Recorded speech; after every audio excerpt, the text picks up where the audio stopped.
can go back to the middle of the 18th century to examine how, in the changing context of the 18th century, when the Mughal Empire was in a state of decline, when traditional arteries of trade were shrinking, when the East India Company in India was competing with the French, the Dutch, and finally, on the strength of the privilege that the East India Company managed to acquire from the declining Mughals, they created the foundation, the commercial foundation, on which subsequently they created their empire.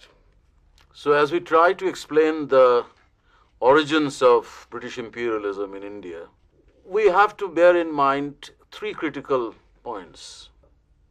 In the first place, the larger context of the 18th century was characterized by the decline of the Mughal Empire.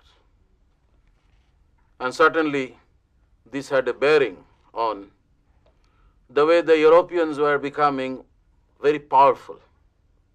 And one of the ways to increase their local power was to link up with the courtiers in the different Mughal courts. Second point that needs to be stressed concerns the growing hegemony, the growing dominance of the European trading groups, the company, but the company was not alone because most of its servants were also trading in private capacity. They were involved, may not be in interoceanic trade, but they are involved in coastal trade, they were participating in inland trade. So the relationship that the company managed to establish with powerful merchant groups within Indian society needs emphasis. Thirdly, if we say that Bengal was the British bridgehead, it was in Bengal that the process of imperial expansion had begun with the defeat of Nawab Siraj-ud-Dawla in the Battle of Plassey. Then Plassey has to be situated in the larger backdrop of the changing position of the East India Company in Indian politics and commerce. Its growing political importance at one level, its growing commercial importance at another level, and the way the company had been able to marginalize not merely its European competitors, but also managed to undermine and turn the Indian traders into dependent merchants.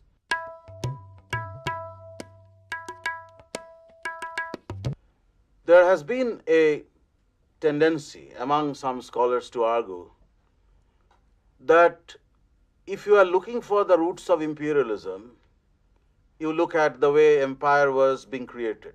It is called the non-European foundation of European imperialism.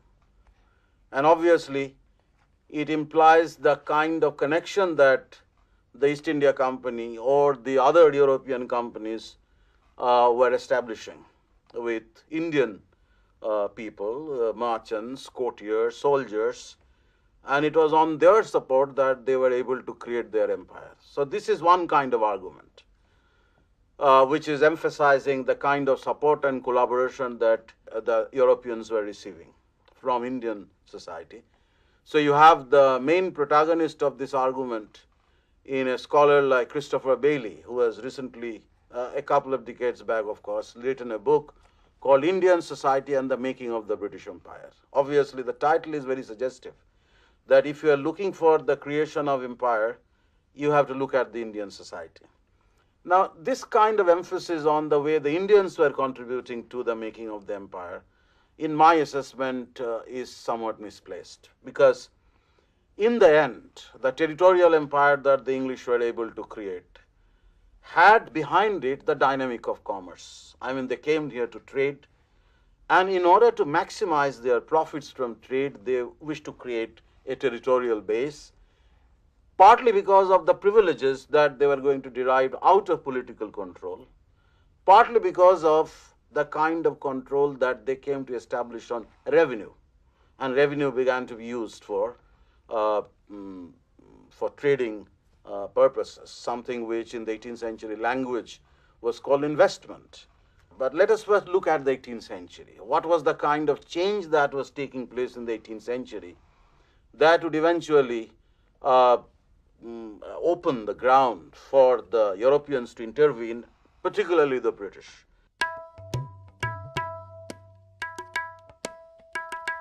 The intervention in 1757 was not a sudden event, was not a kind of a revolution that the contemporaries experienced and became somewhat awestruck or became somewhat nonplussed by the suddenness of the event. Gradually, slowly, incrementally, the British were trying to carve out a powerful space for themselves within the changing scenario of 18th century politics and commerce.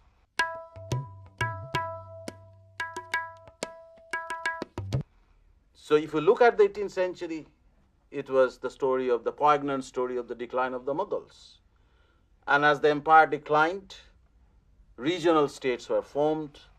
Mughal governors set up the state of Bengal under Murshid Quli Khan. Then Chinkilich Khan formed, established Hyderabad. Sadat Khan, Burhanul Mulk set up Awadh. You have regional states in Mysore. You have Maratha Sardars setting up their own independent niches. Later on, you have the Sheikhs under Ranjit Singh creating another kingdom in the west. So in this kind of centrifugalism, so to say, I mean the way the center was not actually holding its own, regions were asserting their autonomy, there was also a change in the structure of India's trade.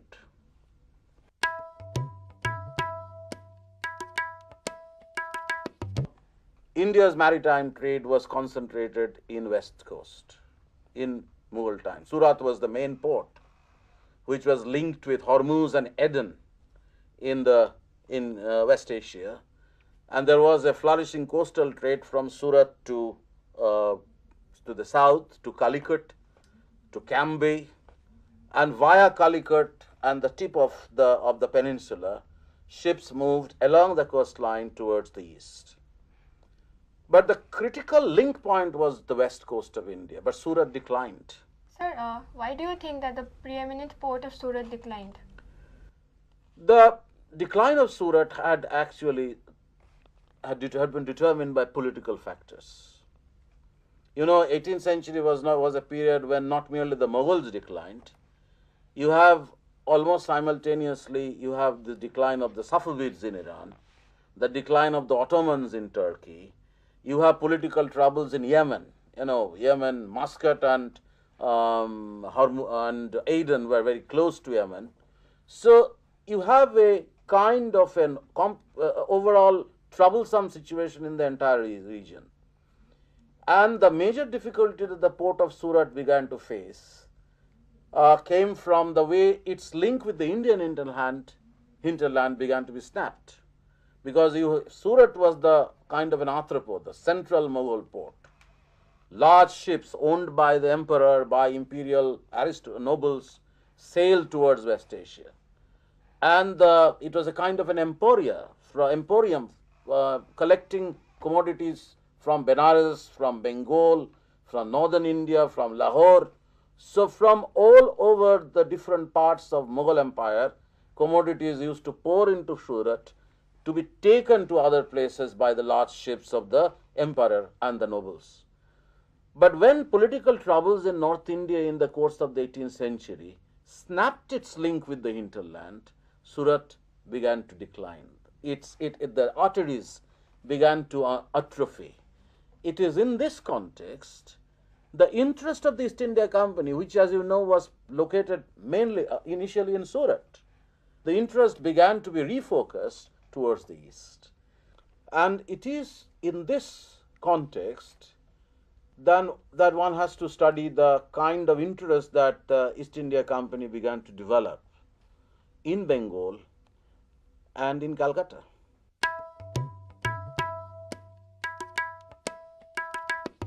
Calcutta, as you know, was founded, I mean, although the date cannot be, any fixed date cannot be assigned, people say that already Calcutta was growing because traders were moving down to Calcutta from the northern reaches of the river. But once the company set up its warehouse in Calcutta, there was a tremendous expansion of the trade from Calcutta. Calcutta fleet was increasing in size, and it was from Calcutta that the main thrust towards establishing a kind of commercial dominance had begun. And the great advantage that the East India Company received in the early part of the 18th century was Farrukh Shah's Farman of 1717.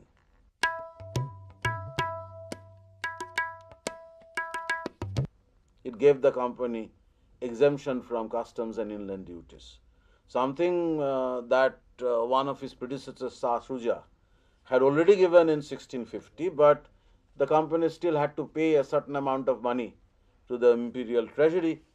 But once Farrukh Shah's Farman was actually granted to the company, and the company received this particular privilege of being able to trade without paying duties, it was now actually drawing Indian traders to itself. It was actually creating a powerful network.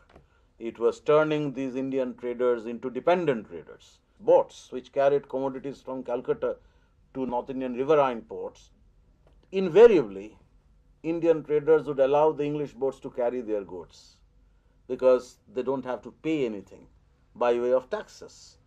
So that, I would imagine, was the first step taken by the company to forge intimate links with local traders. So, but sir, how was it that Indian trade became more dependent on the company? Partly because of the kind of privilege that the company was endowed with by Farrukh Shah in 1717. Some historians describe it as the Magna Carta of English trade in India. I mean, you are able to carry commodities to different parts of the Mughal Empire without having to pay any taxes. So if you are not actually paying any taxes, you can sell your commodities for cheaper prices, and you will certainly have a greater competitive advantage over your rivals. As a result, the Indian traders who had to pay their taxes began to use these European boats as their fronts. So the boat is European, the commodities are owned by Indians. This kind of connection that was forged more prominently from the early 18th century gave the company a certain advantage, certain privilege that, of course, began to be abused. As you know, that in the course of in the second quarter of the 18th century, when the company was actually involved in periodic bouts of conflict with the Bengal Nawabs, frequently the Nawabs complained about the way the company's traders were actually misusing this privilege. Sir, why was it that they exempted the company from paying the taxes? This is very difficult to explain, but perhaps because of the kind of influence that the company had already begun to exercise in the regional Mughal courts. I mean, people recommended their case to the emperor. So the emperor gave them this privilege. But the privilege nonetheless is very significant because it gave the company a certain extra power, commercial power in the region. And it was easier for them to link up with the local traders, local trading groups. You have all heard about Omichand, the famous Punjabi Khatri merchant of Calcutta, one of the great collaborators of the English East India Company. And it was with people like Omichand that the company decided to forge their connections since the early part of the 18th century. So that when that conflict actually began to brew up with Siraj-ud-Dawla in 1777, a group of Indian courtiers, a group of Indian traders would rally behind the English East India Company to give the English a fairly easy victory in Plassey. As you know, Plassey was a skirmish. It didn't have any military significance, but it was politically very significant. It was after Plassey that the process of expansion had begun from the Eastern Indian stronghold of the East India Company, gradually, as you know, came to be incorporated within the British Empire. The company also emerged as a very powerful pressure group in Indian politics, not just in Bengal, but almost in every part of India. look at Hyderabad, look at Awadh, you will find them present. And not the French, not the British alone. You have the French company also vying for the same kind of privilege, the same kind of power within this Indian political and commercial scenario. So against this backdrop of the changing commercial scenario in this country, against the backdrop of the decline of the Mughal power, the rise of the regional states, and the gradual accommodation of these Europeans as pressure groups in these regional states, you have to locate the intervention of 1757. So if 1757 was a turning point, then it was not really a sudden event. I mean, you see the factors building up for about a century to give the English a very easy passage to victory in Plassey. So if you now look at the second question, if they were interested in territorial power, if they were interested in creating an empire, if we are to believe that the empire was not given to them, they created it. Some British would have us believe, some English scholars would have us believe that there was no initiative on the part of the Brightons to create an imperial system or the imperial order in India. The empire was a kind of an accident.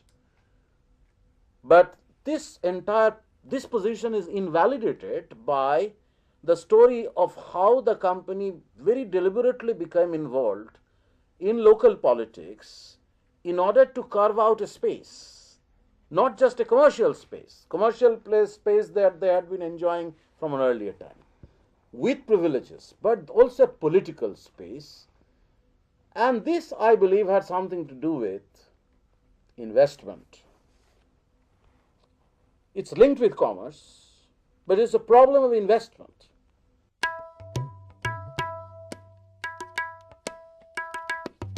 The normal practice for all these European companies was to exchange bullions for goods. They would bring precious metals, gold and silver. They would take these metals to a money changer, saraf or shroff. They would convert, the shroffs would convert these bullions into local currency by charging a commission.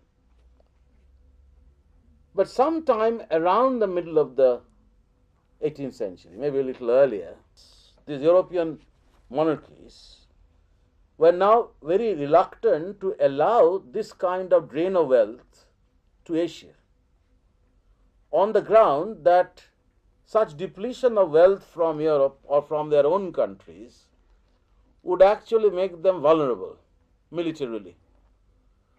And it is in this kind of a situation that the Europeans became interested in territorial revenue. Privileges they were getting in any case, but once they would achieve power in Bengal, as we know, the British would actually try to impose far more restrictions on Indian traders, would turn the collaborators into dependents. An independent collaborating trader would be turned into a banyan or a gumasta, an underling. The British would then try to impose restrictions on local artisans and weavers, asking them not to deal with anyone else except the English East India Company. But the revenue was the great boon that a company or a trader always would look for, to be able to trade without paying anything. So they were collecting huge sums of money by way of revenue in Bengal. It was the richest Mughal Suba, would convert it into bullion, transfer a part of this bullion subsequently to China, and then part of this bullion would go to Madras to allow companies' investment in Madras. So Bengal revenue would certainly emerge once the British would achieve complete political power after 1765 as the critical factor in smoothening the process of English East India Company's commercial and political domination, an advantage that the French or other competitors didn't have. The French, however, had shown them the way.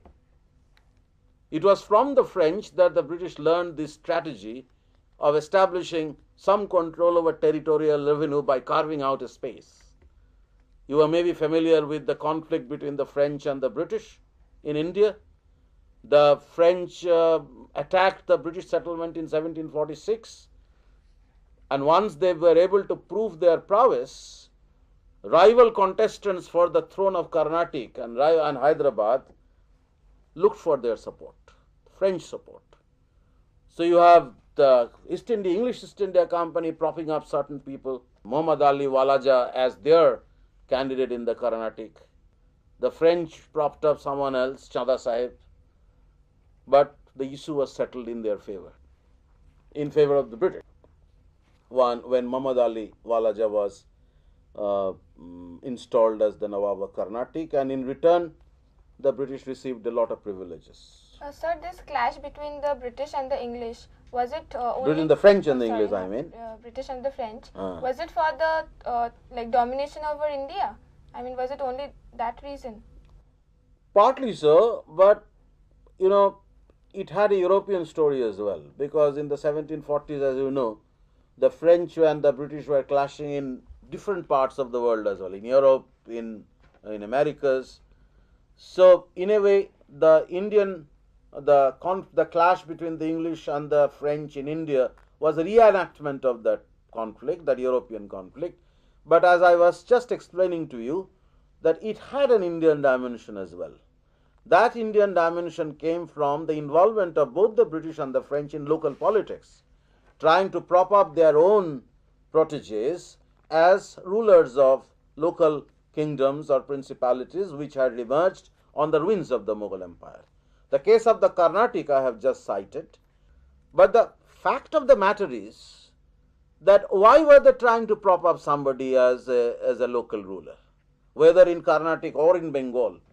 Because through such men who would be more amenable to their control, they would have a firmer grasp, firmer grip over territorial revenue. And this territorial revenue was extremely important for the Europeans then, because of this problem of investment.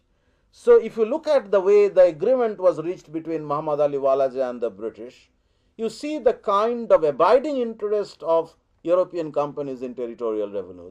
In return for the support that Muhammad Ali Walaja received from the English company, he agreed to part with a portion of his own revenue fund to the English. The French had done the same thing in Hyderabad, where they had succeeded in installing Muzaffar Jang as the Nizam of Hyderabad. Muzaffar Jang was the French protege, and Muzaffar Jang had agreed to part with a certain districts of his kingdom to the company, so that the company could actually, French company in this case, French company could actually derive certain revenue resources through this kind of control over the revenue fund.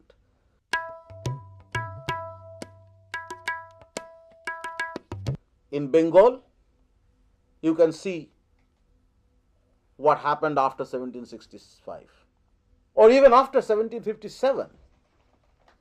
What was the agreement between Mir Jafar Ali, who was the successor, who was installed by East India Company as the Nawab? The agreement was that certain districts of Bengal Suba must be given over to the company for the company to derive revenue resources. This process would be completed in 1765 after the defeat of Mir Qasim in the Battle of Buxar, with the transfer of Diwani. You know, in all Mughal provinces you have two different administrative powers. Nizamat, which was exercised by the Subadar or the Nazim, the criminal jurisdiction, the authority of police, and you have the Diwani power, which was concerned with finance. So the company became the Diwan on the strength of an order that was issued by Emperor Shah Alam. So the pressure group, an institution, a party, or a trading company which actually acted as a pressure group, was now becoming the ruler, was now actually claiming a certain share in the right to rule, and their right to rule had come to be endorsed by the Mughal emperor. So that is where trade politics and empire, the relationships between trade politics and empire come in. That is where the commercial dynamic was important in creating a certain interest in territory, certain interest in territorial revenue, and that is the reason why Bengal has been looked upon as the British bridgehead. So, sir, what role did the Indians play in the making of the empire? Powerful groups of courtiers and traders actively collaborated with the East India Company, even before the company became the imperial rulers. You have army men, for example. All these soldiers who served the East India Company's army and helped the company in extending its territory from Bengal to other parts of India were Indian. The entire Bengal army of the East India Company was Indian in composition, high caste army, recruited largely from northern India. So this is a point which has to be taken note of, but cannot be overemphasized. But once the empire was established, all these people who had collaborated with the company would become their underlings, their dependents. That relationship equality would be removed, and that is the basic logic of imperialism. Because ultimately, imperialism implies the domination of one people over another, in the same way as the traders were, because as I said, most of these independent traders lost their vocation and became entirely dependent on the company and the private traders allied with the company, European traders allied with the company. Same happened to the courtiers. The great 18th century aristocrats who had carved out their own political spaces by establishing local kingdoms had over time disappeared, and they were replaced by the English rulers who created their own imperial system, their own government, their own structure of rule, their own laws. Eventually, the lip service that the East India Company had paid to the Mughal emperor, when the Mughal emperor actually endowed them with the Diwani right, when Mughal emperor endowed some of these British soldiers or British officials with warriors with imperial title, Mughal imperial title. As you know, Clive was actually given this title of the victor in war, Sabat Jung, by Shah Alam. So all this would become irrelevant once the imperial system would come on its own.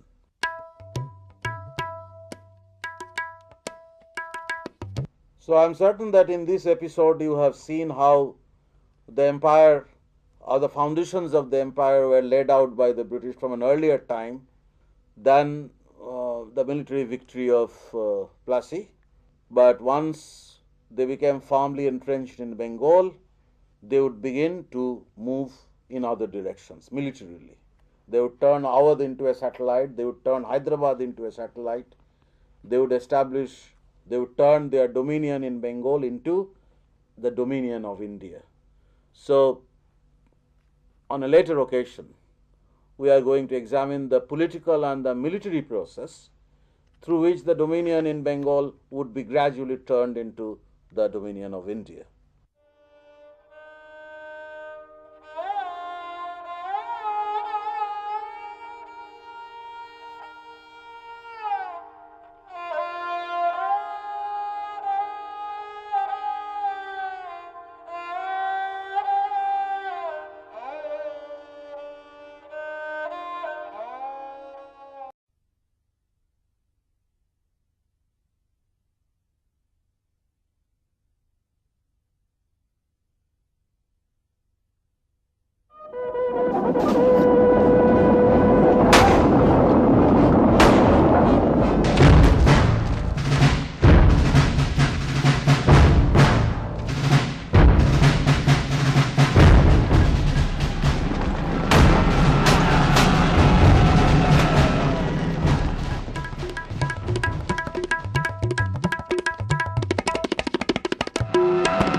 Of the European trading groups, the company, but the company was not alone because most of its servants were also trading in private capacity. They were involved, may not be in interoceanic trade, but they are involved in coastal trade, they were participating in inland trade.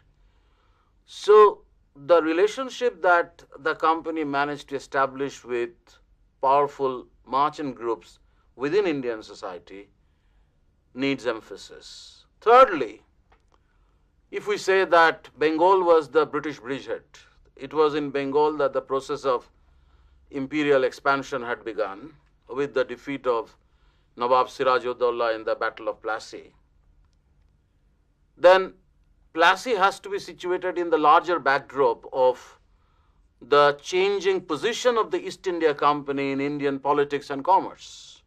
Its growing political importance at one level, its growing commercial importance at another level, and the way the company had been able to marginalize not merely its European competitors, but also managed to undermine and turn the Indian traders into dependent merchants.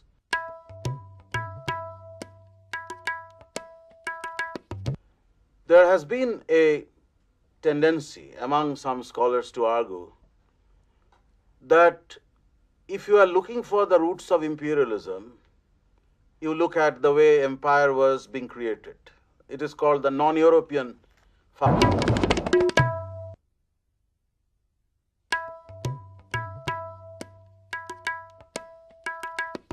We can go back to the middle of the 18th century to examine how in the changing context of the 18th century, when the Mughal Empire was in a state of decline, when traditional arteries of trade were shrinking, when the East India Company in India was competing with the French, the Dutch, and finally on the strength of the privilege that the East India Company managed to acquire from the declining Mughals, they created the foundation, the commercial foundation, on which subsequently they created their empire.